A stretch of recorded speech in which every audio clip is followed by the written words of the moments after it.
9 মে বৃহস্পতিবার উলুবেড়িয়া লোকসভা কেন্দ্রের আইএসএফ মনোনীত প্রার্থী মফিকুল ইসলামের সমর্থনে উলুবেড়িয়া রাজাপুরের তেহট্ট কাঠড়া মোড়ে অনুষ্ঠিত হয় এই নির্বাচনী সভা। এই নির্বাচনী সভায় উপস্থিত ছিলেন আইএসএফ চেয়ারম্যান তথা ভাঙড়ের বিধায়ক নওশাদ সিদ্দিকী। উপস্থিত ছিলেন উলুবেড়িয়া লোকসভা কেন্দ্রের আইএসএফ মনোনীত প্রার্থী মফিকুল ইসলাম।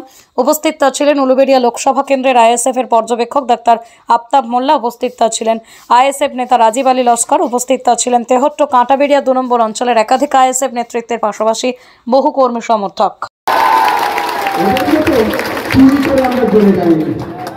আমরা জেলে গেছিলাম, পাঠ্যভবনা জেলে আছে। আমি বার হলে ভাইজান বলে লোক ঘিরে ধরছিল যে আমাকে মানে সামলাবার জন্য ওই জেলার এসে বলেছে, ভাইয়া আপনি যখন বাইরে বার হবেন, সাহেব আপনি যখন বাইরে বার হবেন বললেন একটা করে ফোর্স আপনার সাথে দেবো। মানে এত লোক এসে যাচ্ছিল ওর ভিতরে। আর পাঠ্যভবনে যখন বড় করতে চোর চোর চোর করে স্লোগান। আপনারা যদি জেলে যান, আমি আপনাদের বলছি সম্মান পাবেন। জেলে গিয়েও আইএসএফের কর্মীরা সম্মান পাবে, কারণ তৃণমূল জেলে যায় চুরি করে আর আইএসএফ জেলে যায় চুরিকে বন্ধ করার জন্য। তাই বলবো আপনাদের ভয় পাবেন না। আর যারা মিথ্যা কেস দেবে, নির্মল মাঝি সাহেবদের যদি কথা শুনেন, সালতা আহমেদের কথা শুনে হয়তো মিথ্যা কেস দিল। মিথ্যা কেস কতদিন টিকবে? 4 বছর সময় হচ্ছে। জামিন করিয়ে তো বাড়িতে নিয়ে আসবো আমরা, তারপর কি ভুলে যাবো? এই কেসটা চালাবো আমরা, চালাবো কেস চালাবো। সে আমার নামে বদনাম করে দিয়েছে, আমার নামে কি মার্ডার কেস করে প্রুফটা কি করতে হবে? আমার নামে এই কেস দিল, প্রুফ তো করতে হবে। আমি তো মার্ডার করিনি বা আমি কোনো কিছু করিনি, আমার নামে দোষ দিয়েছে, প্রমাণ পাবে তো? প্রমাণ থাকবে না। আমি তো অনৈতিক কাজ করিনি, তাহলে কি করতে হবে? যারা আমাদের নামে মিথ্যা কেস দিয়েছে, কেসটা 2-4 বছর পরে ডিসমিস হয়ে যাবে। আমার ভাইয়ের নামে মিথ্যা কেস দিয়েছে, আমি ভাইকে বাড়ি করাবো, তারপরে কি ছেড়ে দেবো? সালতা আহমেদও তখন তাদের পাশে থাকবে না, যে মাসটা আমরা দেবো ট্রেনের পৌঁছে দেবো।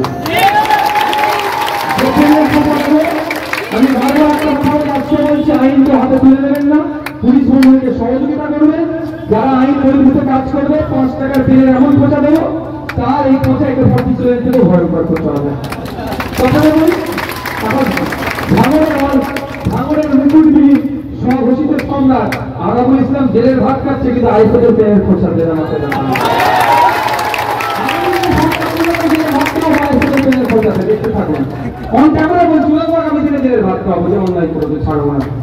ভোটারদের উদ্দেশ্যে এই বার্তা দেবো যে এবার কেন্দ্র বল দ্বারা, কেন্দ্র শাসিত বল কেন্দ্রের যে বাহিনী, central arms paramilitary force CAPF, central arms police force দিয়ে যে আমাদের ভোট করার ইচ্ছা সেন্ট্রাল গভর্নমেন্টের এবং ইলেকশন কমিশন অফ ইন্ডিয়া, সেটা আমি কথা বলেছি।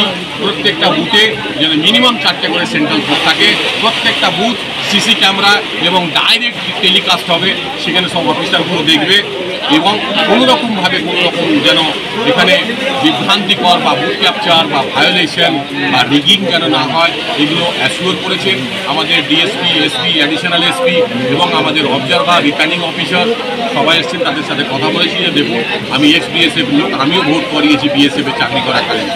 আমরাকে কিন্তু আমি বলছি যে আমরা ভালোভাবে ব্যবহার করতে হবে, তা না হলে কিন্তু এই জিনিসগুলোর যে রুলিং সরকারকে একটু প্রাধান্য পাইয়ে দেওয়া হবে, যেটা যেন না হয় এবং জনতা যেন তার নিজের ভোট নিজে দিতে পারে এবং নির্ভয়ে ভোট দিতে পারে, সেই ব্যবস্থা আপনাদের করে তুলতে হবে।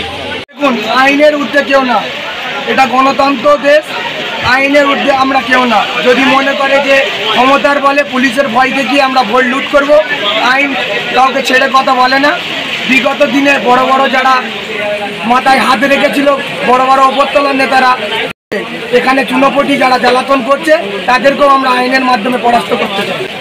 আমার নাম শেখ শামসুল হক, আমি টিকেট অঞ্চলের প্রেসিডেন্ট। ব্যুরো রিপোর্ট, আমার কলম।